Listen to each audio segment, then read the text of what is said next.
Et on accueille les drôles de dames sur RMC. Paulo Breitner est toujours là. Bonsoir Johan Crochet. Salut Nico, bonsoir à toutes et à tous. Edgar Grolot est-il là également? Salut Edgar. Salut messieurs, salut à toutes et à tous. Bon, des cartons les gars, on enchaîne. Beaucoup de buts ce soir comme lors de la première journée. C'est le nouveau format qui veut ça. Tiens, commençons Comment par... ça, c'est le nouveau format qui veut ça? Qu'est-ce que tu Parce que tu as sous-entends? des affiches très déséquilibrées voilà. Non, aussi, c'est pour tu que vois. tu précises. Tu savais. Commençons par le Bayer Leverkusen Milan. Avec Polo et Johan, victoire à 0, Victor Boniface, 51e minute de jeu.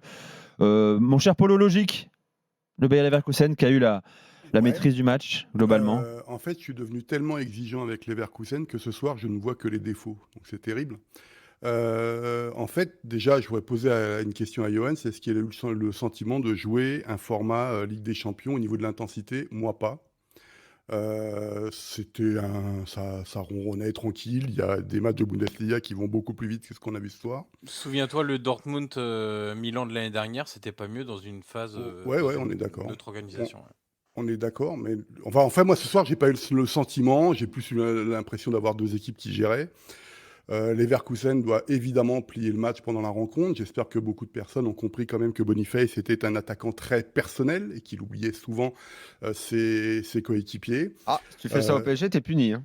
Tu joues plus. Peut-être, je sais pas, même bien en tout. Et ce soir, en fait, si tu veux, puis il y a plein de choses que j'aime pas. Il l'avait fait contre le Bayern aussi. C'est que dans les 10 dernières minutes, il se met à bétonner en faisant sortir tous ses joueurs offensifs et pour obtenir le résultat, etc. Un jour, ça va lui claquer à la figure, à Xabi Alonso, de faire des choses comme ça. Parce que il y a aussi le réalisme de Leverkusen ce soir, qui une fois de plus n'est pas au point. Et en fait, tu as le sentiment qu'un Leverkusen à 70-80% suffit à battre un Milan qui est quand même loin du grand Milan, d'Arrigo Sacchi, qui pour moi évidemment reste la référence. Donc, et à tel point que à partir de la 55e minute, tu peux te faire quelques frayeurs. C'est plus que ça d'ailleurs.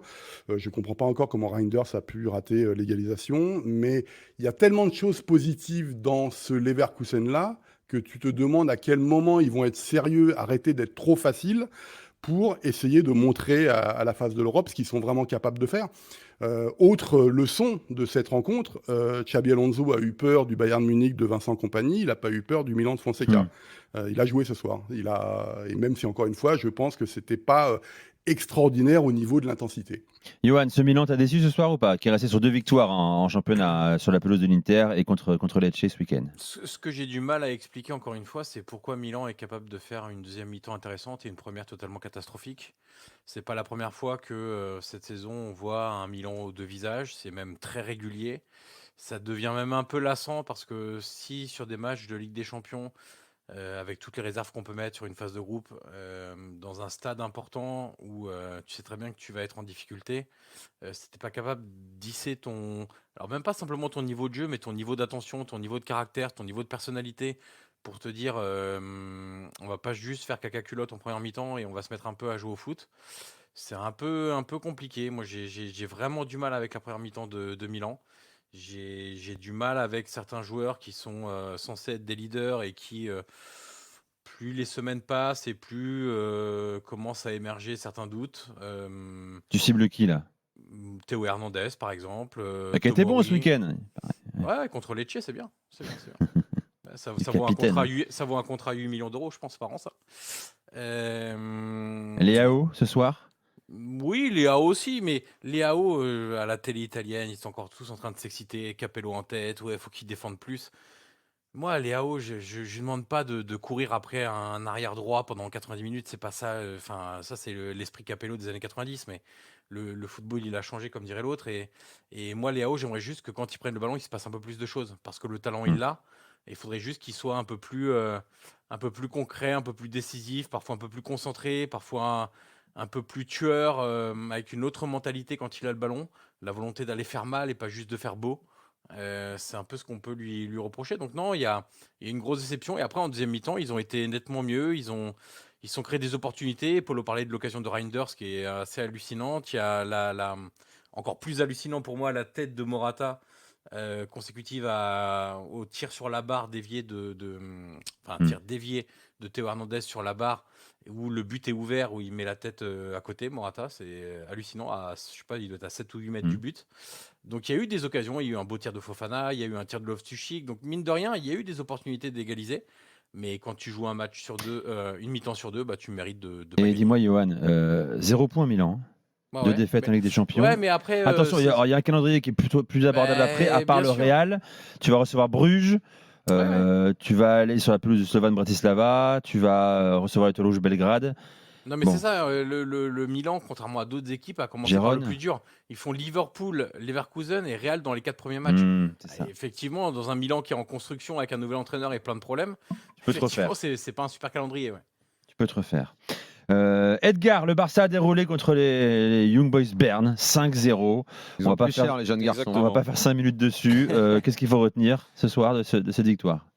Je suis un petit peu d'accord avec ce que disaient les journalistes de Movistar, la chaîne espagnole, à la fin du match. Ils disaient impeccable. Voilà, impeccable. Ils ont vécu la soirée qu'ils avaient envie de vivre. Ils se sont rassurés après cette défaite, il faut le rappeler, lors de la dernière journée de Liga Osasuna 4-2.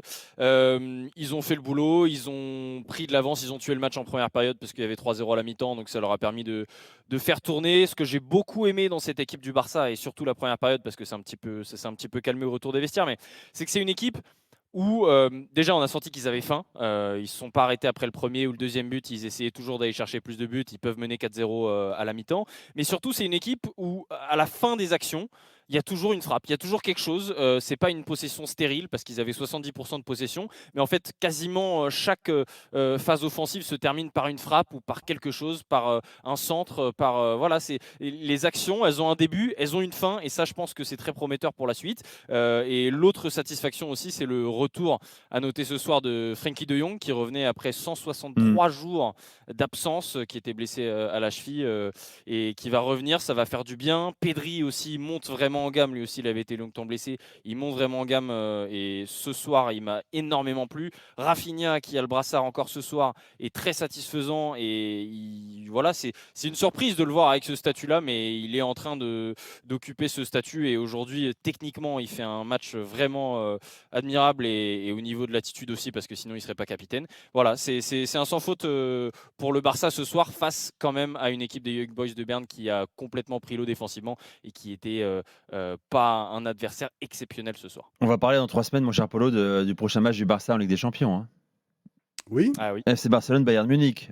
Le Hansi bah, Flico. on connaît le score. Vas-y. Bah, historiquement, c'est connu, quoi. C'est pas le Barça, le gros problème du Bayern. Hein. C'est le Real et l'arbitre qui va avec aussi, non? Voilà, bah oui. Non, mais c'est vrai, le Barça, enfin, je veux dire, ça empêche pas de dormir le Bayern, hein, mais ça n'a jamais, enfin, sauf cas particulier, ça n'a jamais fait empêcher de dormir le club munichois. Mais on va regarder ça tranquillement. Tranquillement, on fera monter la pression un peu le lundi soir, notamment avec toi, mon cher Polo. Le Bayern qui sera sur la pelouse d'Aston Villa demain soir à 21h. Ouais, très important. Ouais. Mais dis un mot, vas-y. Ah non, ouais, moi j'attends vraiment cette rencontre parce qu'on en parlait lundi avec ton remplaçant, Thibaut. De grand luxe. Oui, grand luxe, oui, tout à fait. Et qui, en fait, moi, il y a eu une telle intensité dans la rencontre entre Bayern et Leverkusen que moi, je me posais la question comment ces deux clubs allaient réagir en Ligue des Champions. Contre Milan, Leverkusen a marqué des points. C'est à Munich maintenant de réaliser une performance à Aston Villa. Et Aston Villa-Bayern Munich, ça veut dire quelque chose de particulier. C'est la finale de Coupe d'Europe des clubs champions de 82. C'est pas un bon souvenir. Et c'est des clubs de première ligue et on va voir ce que ça va faire. C'est-à-dire, moi, j'ai beaucoup de questions sur cette semaine au calendrier dantesque pour Munich, parce qu'après, ils se déplacent ce week-end à Francfort. Voir si Compagnie a l'effectif qu'il faut. J'en ai pas parlé, mais pour moi, Leverkusen, l'effectif, le 11 titulaire, on le connaît. Le banc, on le connaît un peu moins, quoi. Et il y a toutes ces choses-là qui rentrent en jeu. Donc, j'attends avec impatience le match de demain. Johan, l'Inter gagne ce soir, première victoire cette saison en Ligue des Champions, 4-0 contre le Toulouse Belgrade. Qu'est-ce qu'il faut retenir là aussi? Que notre ami Simone Inzaghi continue de gérer sa fameuse, désormais, comme Polo nous l'a bien expliqué, liste de courses comme il l'a envie, c'est-à-dire qu'il a continué à faire tourner, comme sur la pelouse de Manchester City. Il y avait pas mal de titulaires absents, encore une fois, et malgré tout, alors Le score est un peu gonflé, honnêtement. Bon, après, ils ont évidemment mérité de marquer ces buts-là, mais il y en a 2 déjà qui sont offerts par la défense de l'Étoile Rouge, mais totalement offerts. Il y a un penalty aussi. Et surtout, moi, en première mi-temps, j'ai bien aimé l'Étoile Rouge. Je trouve qu'ils mettaient pas mal d'intensité. Ils étaient assez denses dans les duels. Sortaient plutôt bien le ballon. Alors évidemment, ça leur a causé des problèmes parce que peut-être pas habitués à jouer face à des attaquants de cette valeur-là, bien que c'était même pas Lautaro et Thuram ce soir devant, hein, c'était Arnautovic et Taremi. Mais en sortie de balle, ils ont effectivement perdu techniquement des ballons qui ont amené des buts. Mais en tout cas, ils avaient le courage de le faire, la volonté de le faire. Et c'est sans doute comme ça aussi qu'ils progresseront et qui sont en train d'assassiner le championnat serbe, parce qu'ils ont une large avance. Mais vraiment, c'est pas aussi simple que le score laisse penser. Par contre, pour Simone Inzaghi, c'est une super soirée parce que tu as géré, tu as fait jouer un De Vrij, tu as fait jouer un Pavard qui a plus ou moins perdu sa place de titulaire à l'Inter, tu as refait jouer Dumfries, tu as fait jouer Zielinski au milieu de terrain, Carlos Augusto à gauche, le duo d'attaquants qui a changé, donc tu as laissé au repos Thuram totalement, tu as laissé au repos Lautaro une bonne partie du match, Barella était évidemment pas là, Fratesi a été laissé au repos, tu as fait tourner Çalhanoğlu en deuxième mi-temps, bon bref, Acerbi est rentré qu'en fin de match, Darmian a été au repos, voilà, et Di Marco au repos, donc vous voyez, il y avait quand même pas mal de joueurs qui manquaient, et pour lui c'est une soirée idéale. Belle victoire qui fait suite à un bon match nul à City. Donc pour l'instant, plutôt 4 bien engagé. points dans les temps de passage largement pour l'Inter. Polo, le carton de la soirée, c'est pour toi. Le Borussia Dortmund, 7-1, c'est très Borussia, je trouve, contre Celtic Glasgow. Alors, il y a le triplé d'Adeyemi, il y a le doublé de Guirassy. Adeyemi qui est sorti blessé d'ailleurs. Ouais, On va surveiller ça. La mauvaise nouvelle, apparemment, c'est une blessure musculaire. Mais ce qui est important, c'est que Nouri Sahin a remis le 11 de départ qu'il avait mis contre Bochum ce week-end, comme si c'était un petit peu une façon de se venger d'une première période où rappelons que Bochum menait 2-0. Donc il ne fallait pas commencer de la même façon. On a failli d'ailleurs, parce que si Dortmund a marqué très rapidement, la façon dont ils se font égaliser par un joueur qui mesure 1m73 dans la défense alors que c'est un ballon en l'air, franchement, c'est pas normal. Et ensuite, tu l'as dit, on a eu un festival Adeyemi. Je le dis d'autant plus que c'est quelqu'un que j'ai beaucoup critiqué et qu'on a peut-être retrouvé cette saison, le Adeyemi qu'on avait vu à Salzbourg. Malheureusement, début de seconde période, il tombe, il a une blessure musculaire apparemment, et on n'a pas d'explication pour le moment. Mais c'est vrai que c'est un petit peu dommage parce qu'il pétait le feu depuis le début de saison. Donc voilà. Honnêtement, il y a 5-1 à la mi-temps, il n'y a pas de match. Les Celtics qui rentrent en Écosse, et puis voilà, quoi. Bon, 3 points pour le Borussia Dortmund exactement. Je faisais les calculs de la soirée. 4, 6, 10, 15, 23, 24 buts, 26 et 2, 28, 32 buts ce soir, les amis. Voilà. C'est ça la nouvelle Ligue des Champions.